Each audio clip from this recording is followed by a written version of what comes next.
বসিরহাট লোকসভার আইএসএফ প্রার্থী শহীদুল ইসলাম মোল্লা অনেকেই শুনেছেন, কিন্তু কে এই শহীদুল ইসলাম তা অনেকেই জানতে আগ্রহী।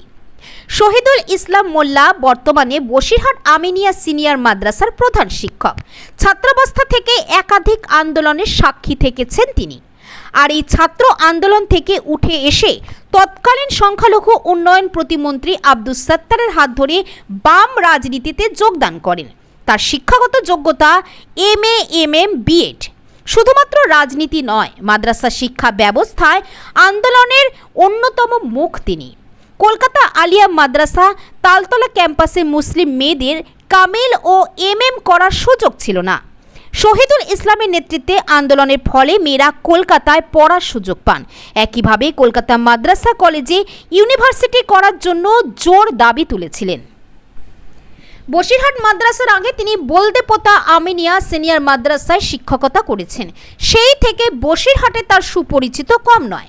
গতকাল ইন্ডিয়ান সেকুলার ফ্রন্ট বসিরহাটে প্রার্থী তালিকায় যে সহজ কথায় ফুলটস দিয়ে চমক দিলেন তা বলার অপেক্ষা রাখে না। গতকাল থেকে আইএসএফ প্রার্থী শহীদুল ইসলামের আগে থেকেই একাধিক আন্দোলনের সাক্ষীর পাশাপাশি মাটি কামড়ে বিরোধী রাজনীতির দল ভালোভাবেই করতে জানেন। রাজনীতিতে প্রথম প্রার্থী, অপরদিকে প্রতিদ্বন্দ্বী পোড় খাওয়া রাজনৈতিক নেতা হাজী নুরুল ইসলাম। বিজেপি এখনো প্রার্থী ঘোষণা করেনি বসিরহাট কেন্দ্রে। আইএসএফ মনে করছে সংখ্যালঘু ভোটে শহীদুল ইসলাম ভালো প্রভাব ফেলবে। কতটা প্রভাব তা ভোট বাক্সে কতটা প্রভাব ফেলবে তা 1 জুন ভোট বক্সের পাশাপাশি সময় বলবে। দেখুন, নুসরত জাহানকে গত 5 বছরে বসিরহাটে মোটে দেখাই যায়নি বললেই চলে। বিভিন্ন অভিযোগ, আর্থিক দুর্নীতির অভিযোগে তাকে ইডি ডেকে পাঠিয়েছে, আমরা সকলেই জানি। এবং তাকে তিনি টিকটাক ভিডিও করতেই ব্যস্ত ছিলেন। মানুষের রুটি রুজির সমস্যা তিনি কখনোই শোনেননি।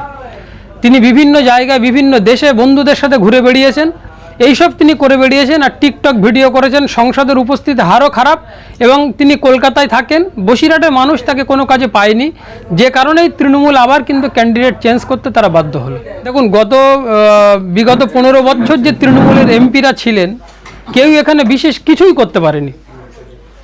আজকে হাজী নুরুল সাহেব তিনি ক্যান্ডিডেট হয়েছেন, তিনি অসুস্থ আছেন, আমি তার সুস্থতা কামনা করি।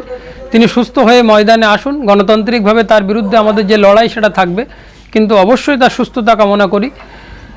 বিশেষ করে এখানে যেভাবে চুরি দুর্নীতি হয়েছে এবং মা বোনদের উপরে সন্দেশখালিতে যা অত্যাচার, আপনারা শুধু সন্দেশখালি একটা মিডিয়া দেখিয়েছে, কিন্তু এখানে প্রত্যেকটা ব্লকে সন্দেশখালি মডেল আছে। সেই সন্দেশখালি মডেল ওখানে শেখ শাহজাহান আছে, আর প্রতিটা ব্লকে একটা করে সন্দেশখালির মডেলের লোক একাধিক আছে। আমি তাদের নাম নিতে চাই না, যারা গত পঞ্চায়েত নির্বাচন এখানে করতে দেয়নি, যারা বিভিন্ন ইস্যুতে মানুষ তাদের উপরে অত্যাচারিত, এবং শেখ শাহজাহান যেভাবে অত্যাচার করেছে এখানে বিভিন্ন ব্লকে ঠিক সেইভাবে অত্যাচার হয়। আপনি মিনাখাতে খোঁজ নিন, আপনি বসিরহাট 2 এর ওই পাট্টাতে খোঁজ নিন, আপনি বাদুড়িয়াতে খোঁজ নিন, আপনি হিঙ্গলগঞ্জে খোঁজ নিন, প্রত্যেকটা ব্লকে এইভাবে একাধিক শাহজাহান আছে। তাই যেটা ধরা পড়েছে, আমরা সেটাকে শুধু ভাবছি যে শুধু সন্দেশখালি শাহজাহান আছে, প্রত্যেকটা ব্লকে এই ধরনের শাহজাহান আছে। আমাদের লড়াইটা সেই শাহজাহানের বিরুদ্ধে এবং গণতন্ত্রকে পুনরুদ্ধার করার জন্যই আমাদের এই লড়াই। আপনি প্রার্থী হয়েছেন, বসিরহাটের মানুষের জন্য কি কি ভাবনা রয়েছে? দেখুন, প্রথমত শুধু বসিরহাট বলে নয়, সারা রাজ্যের মানুষকে আমরা চাই যে এই চোরেদেরকে আমরা না তাড়াতে পারলে রাজ্য বাঁচবে না। আজকে শিক্ষাক্ষেত্রে চরমভাবে দুর্নীতি, সকলেই আজকে জেলে, শিক্ষা ডিপার্টমেন্টের অর্ধেক জেলে চলে গেছে, অর্ধেক জেলে যাব ভাব। তৃণমূলের চোর বাদ দিলে তো দলে কেউ নেই, এদের চোরটা বাদ দিলে আপনার দলেটা কে আছে? কেউ নেই। ফলে এই চোরেদের বিরুদ্ধে আমাদের আন্দোলন চলবে। এবং বিশেষ করে বসিরহাটের আমরা চাই একটা মেডিকেল কলেজ। বসিরহাটের নিকাশি ব্যবস্থার অবস্থা খুবই খারাপ, সেই নিকাশির উন্নয়ন চাই। বসিরহাটে যানজট সবসময় লেগেই থাকে, সেই বসিরহাটে একটা যানজট মুক্ত একটা সুন্দর ঝকঝকে শহর আমরা চাই।